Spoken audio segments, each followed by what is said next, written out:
Hey everyone, and welcome to this robotic gripper tutorial in SOLIDWORKS, in which we will learn how to model this motor mount bracket for the robotic gripper in SOLIDWORKS. So let's begin. So first you need to open a new part file and then make sure that you're working in millimeters. So I will select here mmgs as units. After that I will select the front plane and click on sketch. Then I will select a line and create a vertical line and a horizontal line like this. Then press escape button. After that select smart dimensioning tool and specify the length of this vertical line first. So this is going to be 40 millimeters. Then specify the length of this horizontal line. So this is going to be 25 millimeters. After that I will select the line tool again and I will create a inclined line like this and another one. Then I will select smart dimensioning tool. I will select these two lines, inclined and the horizontal one, and here specify the angle between these two. So this is going to be 147.38 degree. Then I will select the line, and in this orientation I will specify the length of this line, which is 66.16, and very much similarly I will specify the length of this line as well, which is going to be 34.29 millimeters. Then I will select the 3-point arc and create a 3-point arc like this. After that I will select this point and make relation tangent, which is very first option. Then I will select the smart dimensioning tool and specify the radius of this arc as 10 millimeters. Then I will select the line tool and create a short line and then create a longer line like this. This is going to be vertical. Then I will select the center line and create a reference horizontal center line. I will select this line, make relation horizontal, so this can be perfectly horizontal. Then I will drag this point of this line and place it on this reference line. Okay, then I will select this point and make relation tangent for the arc. Then specify the length of this line by using the smart dimensioning tool, 40 millimeters. Then from this line to this line, here specify the distance, so this is going to be 105. Then I will select the sketch fillet and create a sketch fillet from here. 10 millimeter radius is fine. Okay, now as you can see the whole sketch is turned into black, and then I will create an internal sketch like this. So this is blue, which means it has to be defined first. Then I will select smart dimensioning tool and specify the distance between these two lines. So this is going to be 30.85. Then I will press escape button. I will specify these two lines as vertical. Then hold control key, select these two lines and make relation parallel. And similarly these two lines has to be parallel, so I will hold control key, select these two lines and make relation parallel.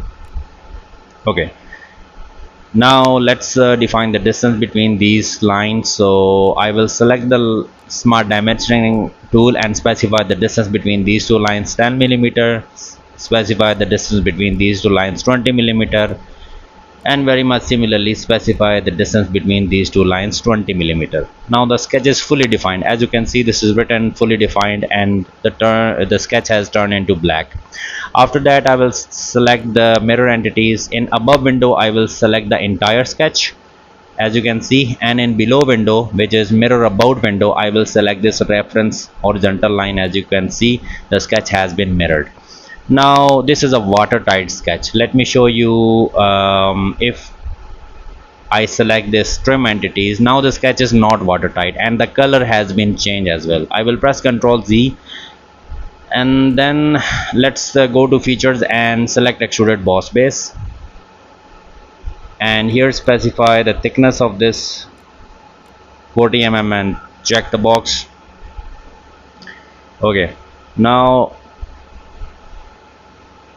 create a sketch here. So I will select this top plane and then I will click on sketch, right click on the top plane and click on sketch. First I will create a reference horizontal line, so select the line tool and create a line from this midpoint to this midpoint. This line has to be perfectly horizontal. Then I will select the center rectangle and create a center rectangle on this line like this.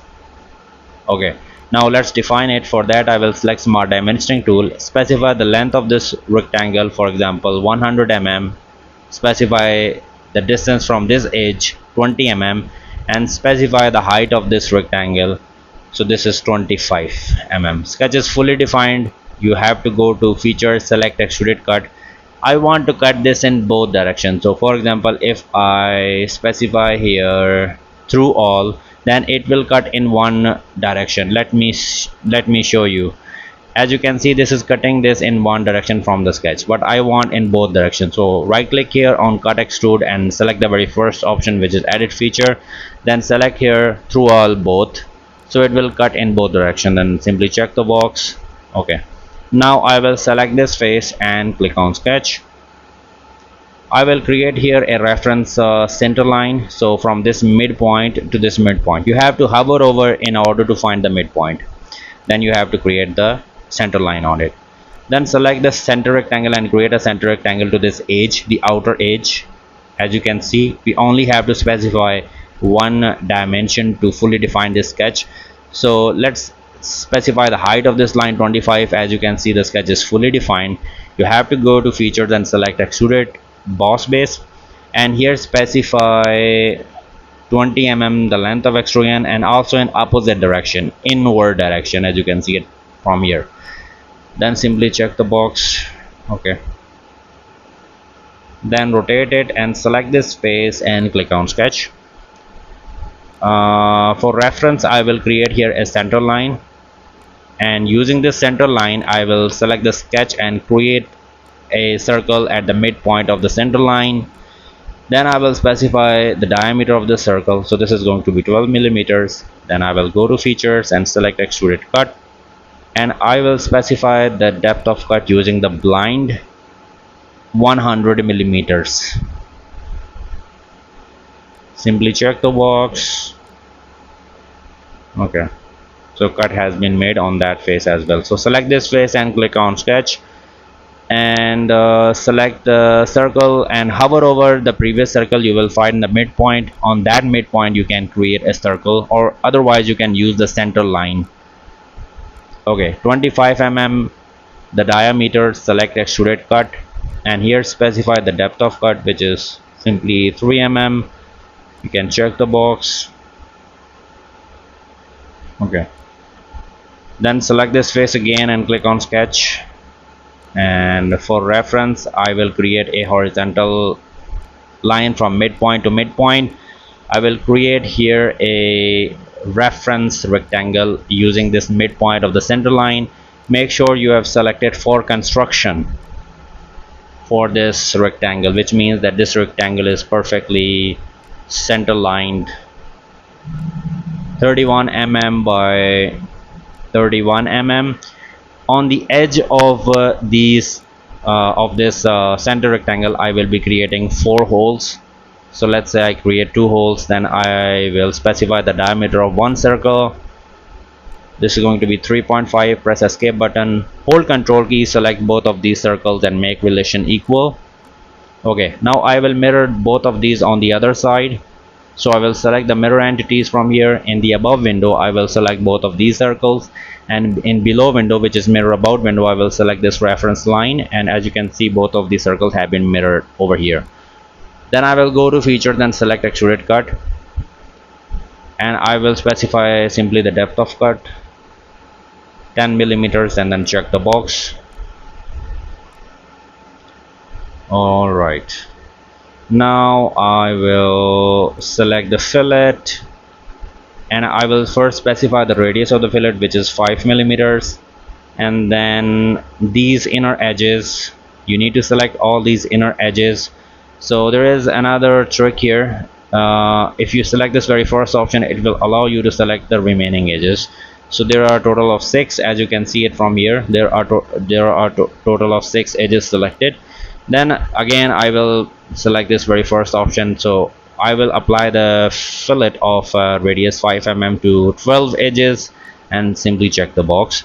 Then again I will select the fillet tool, and this time I will change the radius of the fillet for example 3 mm or 2 mm. Then I will apply the fillet to these inner two edges and then simply check the box. Okay, then I will select this face and click on sketch. We need to create here a rectangular slot. So for reference purpose, I will create here a center line from midpoint to midpoint. You can select the corner rectangle this time and create a corner rectangle this like this. So if I change the height of this, for example like this, it is not moving symmetrically. So you can hold control key, select all of these three horizontal lines and make relation symmetric. So if for example I move this line, and it will change the length symmetrically. Select smart dimensioning tool and specify the distance between these two lines, or you can say the edge and the line 4 mm. Specify the width of this rectangle 10 and specify the height of this rectangle as well. So this is going to be 50. Sketch is fully defined. You can go to features and select extruded cut and specify the depth from here 10 mm. Check the box. So I forgot to apply the fillet here, so I will right click here on this last cut extrude and select the edit sketch. You can select the fillet from here, specify the radius of the fillet from here, and then you can select all of these four edges one by one and then check the box. Okay, simply exit the sketch and the fillet has been applied using the sketch fillet.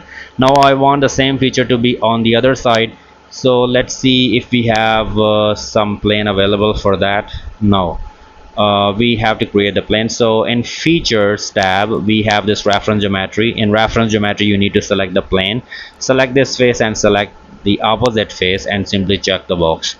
By doing this we have got a new plane, and using this plane we will mirror the feature to the other side. So I will select the mirror, and then in the first window, which is where we have to define the plane, I will select the plane, and in this window where we have to define the features to be mirrored about, I will select this feature and then check the box. So this feature has been mirrored. After that I will hide this plane because there is no use further of it. Then after that, although we have some features left, but at this point if you want to specify some colors or even early point, you can specify, you can create a new folder for the robotic gripper in your directory and then write this name motor mount bracket. So there is one thing that left. So in the very first boss extrude, right click on the sketch and select this edit sketch. We forgot to create holes here, so select the circle and create here two circles on the points. As you can see, these are the points for the fillets that we have made. Then hold control key, select these two circles and make relation equal. After that I will specify the diameter of one circle. Since we have made relation equal, so other will have the same diameter 8 mm. After that I will select the mirror entities. In above window I will select both of these circles, and in below window, which is for reference, I will select this reference horizontal line, and both of these circles have been mirrored over here again. So I will simply exit the sketch, and here we have the holes. So this is the complete motor mount bracket. If you find this video helpful, then please hit the like button and subscribe to my channel. Thanks for watching.